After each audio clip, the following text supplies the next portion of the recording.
আজকের প্রোগ্রামের যারা মধ্যমণি, যারা হুফাজুল কোরআন, যারা অ্যাওয়ার্ড রিসিভ করেছে, তাদেরকে আমি অফিসিয়ালি কংগ্রেচুলেট করতে চাই, অভিনন্দন জানাতে চাই যে তোমরা অনেক বড় একটি অর্জন ইতিমধ্যে সম্পন্ন করেছো, আলহামদুলিল্লাহ। এটা একটা হিউজ মাইলস্টোন। এটা যে কত বড় একটা নেয়মা বা সৌভাগ্য, এটা কল্পনা করা যায় না। যে কোরআনকে বলা হয় এটা বিয়ন্ডলেস, বাউন্ডলেস, বটমলেস, মহাবিশ্বের মহাবিশ্বয় মহাগ্রন্থ আল কোরআন আল কারিমকে তোমরা তোমাদের সিনায় ধারণ করেছো। এটা অনেক বড় সৌভাগ্যের একটা ব্যাপার। আল্লাহ তাআলা ইরশাদ করছেন, ইন্না নাহনু নাজ্জালনা যিকরা ওয়া ইন্না লাহু লাহাফিজুন। নিশ্চয় আমি এই কোরআনকে নাজিল করেছি এবং এই কোরআন আল কারিমকে সংরক্ষণের দায়িত্ব আমি নিজেই নিয়েছি। কোরআন আল কারিমকে পৃথিবীতে প্রিজার্ভ করা বা সংরক্ষণ করা, এটা আল্লাহ তাআলা তোমাদের মাধ্যমে করেছে। আলহামদুলিল্লাহ, সুম্মা আলহামদুলিল্লাহ। এটা অনেক বড় সৌভাগ্যের ব্যাপার এবং সবার নসিবে এটা থাকে না। যাদেরকে আল্লাহ তাআলা পছন্দ করেন, যারা চুজেন পার্সোনালিটি টু আল্লাহ সুবহানাহু ওয়া তাআলা, শুধুমাত্র কেবলমাত্র একমাত্র তাদেরকেই আল্লাহ তাআলা এই সৌভাগ্য দান করেন। আল মাহিরু বিল কোরআন মা আসসাফারাতিল কিরামিল বারারা, ইকরা ওয়ারতাকি ওয়ারাত্তিল কামা কুনতা তুরাত্তিলু ফিদ দুনিয়া ফাইন্না মানজিলাতাকা ফি আখিরি আয়াতিন তাকরাউহা। আজকের এই অ্যাওয়ার্ড গিভিং সেরিমনিতে এসে তোমাদের কত ভাল লাগছে। সবার চেয়ে তোমরা আলাদা, স্পেশাল পোশাক তোমাদের জন্য ক্রেস্ট দেয়া হয়েছে, সামনে এসে ফটো সেশনে অংশগ্রহণ করছো। এর চেয়েও অনেক বড় একটা কনফারেন্সে, এর চেয়েও অনেক বড় একটা কনভেনশন হলে, এর চেয়ে অনেক বড় আয়োজন করে সেদিন তোমাদেরকে বলা হবে ইকরা ওয়ারতাকি ওয়ারাত্তিল কামা কুনতা তুরাত্তিলু ফিদ দুনিয়া। পড়ো, ধীরস্থির ভাবে পড়ো, যেমনি দুনিয়াতে পড়তে তার তিলের সাথে। ঠিক যতটুকু পড়বে ততটুকু করবা, আল্লাহর সান্নিধ্য তোমরা পাবে। যতটুকু পড়বে ঠিক ততটুকু জান্নাতে তোমাদের ভবনগুলো উঁচু হতে থাকবে। আল্লাহু আকবার।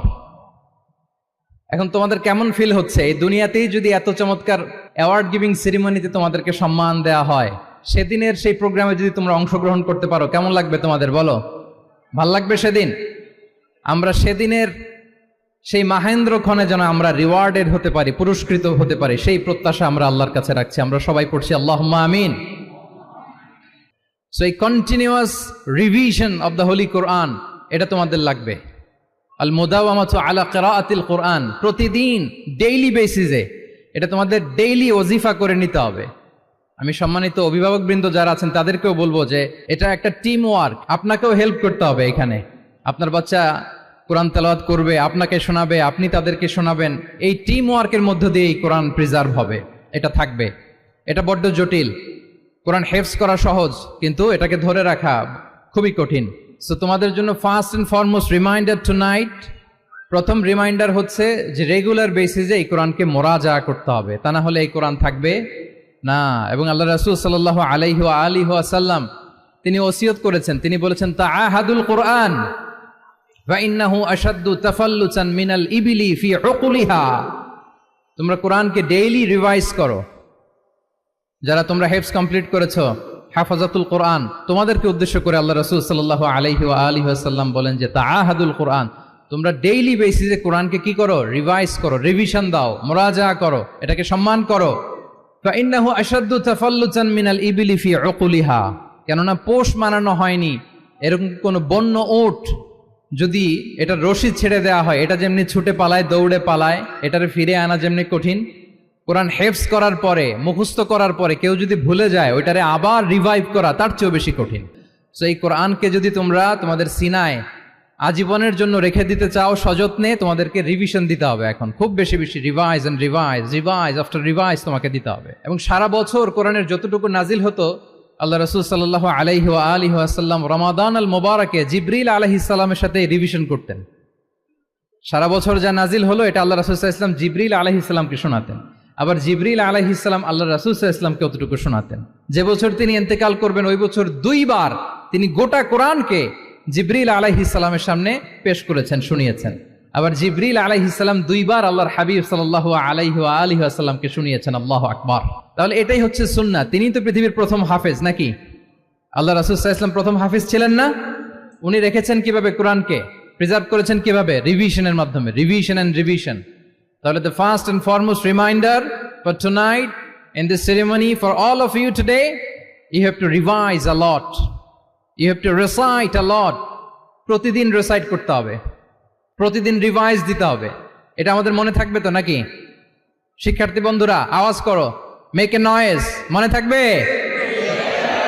ইনশাআল্লাহ বিইذনিল্লাহ। কোরআনকে বুঝতে হবে আমাদের মাতৃভাষায়। এই কোরআনের মর্মবাণী, মর্মার্থ, আল্লাহ তাআলা কি ডুজ এন্ড ডোন্টস আমাদের জন্য দিয়েছেন, কি করা যাবে কি করা যাবে না সব তিনি বলে দিয়েছেন। আমরা যেন কোরআনের সাথে নিজেদের অ্যাটাচমেন্ট বাড়াই, মাতৃভাষায় যেন আমরা কোরআনকে বুঝি, আমরা কোরআনের অনুবাদ যেন ডেইলি বেসিসে পড়ি, কোরআনের সহজ সরল যে তাফসির আছে এই তাফসিরগুলো যেন আমরা পড়ি। এটাকে বলে তাদাব্বুর। যে আয়াত দিয়ে আমি শুরু করেছি, আফালা ইয়াতাদাব্বারুনাল কোরআন আম আলা কুলুবিন আকফালুহা, আল্লাহ বলছেন তারা কি গভীর মনোযোগের সাথে কোরআন পড়বে না? উইথ ভাস্ট কনসেন্ট্রেশন, খুব ধ্যানমগ্নতার সাথে খুব মনোযোগ দিয়ে কি তারা কোরআন পড়বে না? নাকি তাদের হৃদয়ে তালা ঝুলে আছে? আমাদের হৃদয়ের জং ধরা তালা যদি আমরা খুলতে চাই, এটা আনলক করতে হবে আল কোরআন আল কারীম দিয়ে। তাহলে প্রথম রিমাইন্ডার হচ্ছে রিভিশন। আমার প্রিয় হাফেজ ভাই এবং বোনেরা, আমরা যেন রিভিশন দেই বেশি বেশি। 2 নম্বর কথা হচ্ছে আমরা যেন কোরআনের মর্মবাণী বাংলায় বুঝবার চেষ্টা করি, কোরআনের তাফসির যেন আমরা পড়ি, আমরা যেন তাদাব্বুরে কোরআন করি, কোরআনের যে রিফ্লেকশন গুলো আছে এগুলো যেন আমরা ধারণ করতে পারি। তাদাব্বুর শব্দটা বেসিক্যালি এসেছে আরবি শব্দ দুবুর থেকে। দুবুর, দুবুর শব্দের অর্থ হচ্ছে পেছন, যে কোনো জিনিসের পেছনকে বলে, আমাদের পেছনটাকেও বলে দুবুর। তো তাদাব্বুরে কোরআন মানে হচ্ছে কোরআনের যে বাহ্যিক আয়াতের যে অর্থ, এর পেছনের যে গল্পটা, পেছনের যে রহস্য, এই আয়াতের পেছনের যে রহস্য, এটাকে উদ্ঘাটন করার চেষ্টা করা, আত্মনিমগ্ন হওয়া কোরআনের রহস্য উন্মোচনের জন্য, ধ্যানমগ্ন হওয়া, খুব গভীর মনোযোগ দিয়ে with vast concentration and attention কোরআনকে পড়াকে বলে তাদাব্বুরে কোরআন। তাহলে রিভিশনের পাশাপাশি আমাদেরকে তাদাব্বুরে কোরআন করতে হবে। তাহলে শিক্ষার্থীদের জন্য গোটা বিশ্ব খোলা। তুমি জানোই না যে আল্লাহ তাআলা তোমাকে কোথায় নেবে। খুত্তাতুল্লাহি আ'যামু মিন খুত্তাতিকুম, আল্লাহর প্ল্যান তোমার প্ল্যানের চাইতে অনেক অনেক বড়। তুমি জানোই না যে আল্লাহ তাআলা তোমাকে দিয়ে কোন খেদমত নিতে পারে। সো আমরা যেন তাদাব্বুরে কোরআন করি, কোরআনে যে আল্লাহ জেমস গুলো দিয়েছেন এগুলোর সাথে নিজেদের অ্যাটাচমেন্ট যেন আমরা বাড়াই, একটু একটু করে যেন পড়ি। এবং সাহাবা রিদওয়ানুল্লাহি তাআলা আলাইহিম আজমাইন, ওনাদের হ্যাবিট এটাই ছিল, ওনারা তাড়াহুড়ো করে কোরআন পড়তেন না, একটু একটু করে পড়তেন। তোমাদের তো 2 বছর কিংবা 3 বছরে হেফজ শেষ হয়ে যাওয়ার কথা নাকি? তাদের কয় বছর লেগেছে হেফজ করতে? 3 বছর। আচ্ছা, তোমরা কি জানো ওমরে ফারুক রাদিয়াল্লাহু তাআলা আনহু, উনি সূরা বাকারা হেফজ করতে সময় নিয়েছিলেন 12 বছর। ওনাদের অভ্যেস ছিল তারা তাদাব্বুরে কোরআন করে করে আগাতেন।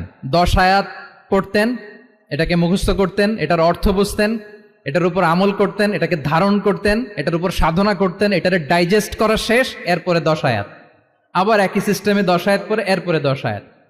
এভাবে সূরা বাকারা শেষ করতে উনি সময় নিয়েছিলেন কয় বছর?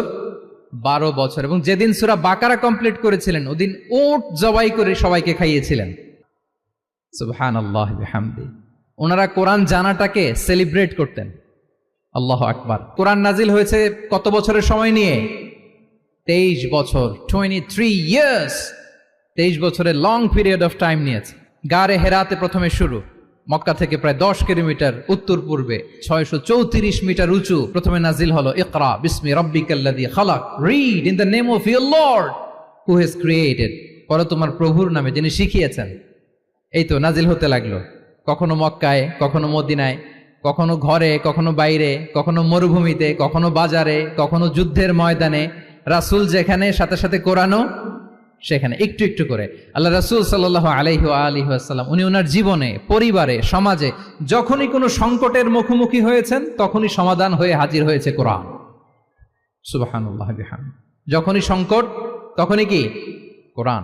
যখনই কোনো প্রবলেম ফেস করেছেন কোরআন, কারণ কোরআন হচ্ছে দ্য প্রবলেম সলভিং মেথোডোলজি। যখনই সমস্যা সমাধান নিয়ে হাজির হয়েছে কোরআন। তাহলে আমরা যেন তাদাব্বুরে কোরআন করি। পৃথিবীর সবচাইতে ইন্টারেক্টিভ বুক এটা, একটু একটু করে নাজিল হয়েছে, খুবই জীবন ঘনিষ্ঠ।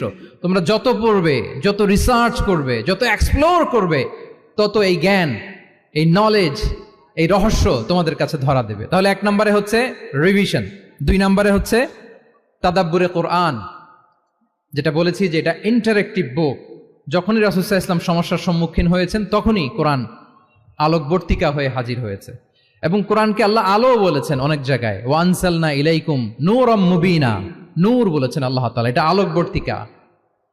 কিতাবুন আনসালনাহু ইলাইকা লিতুখরিজান নাসা মিনাজ যুলুমাতি ইলান নূর, অন্ধকারাচ্ছন্ন মানুষগুলোকে আলোর পথে নেয়ার জন্য আল্লাহ তাআলা এই কিতাবকে পাঠিয়েছেন, ক্রাইটেরিয়ান করে পাঠিয়েছেন।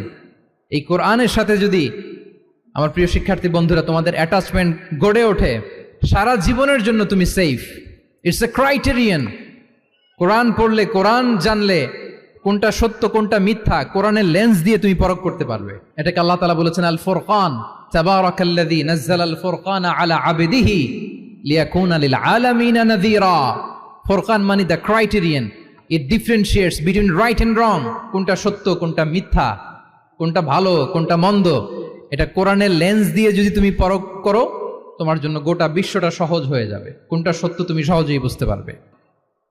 পরিশ্রমের কোনো বিকল্প নাই। There is no alternative to be hard working.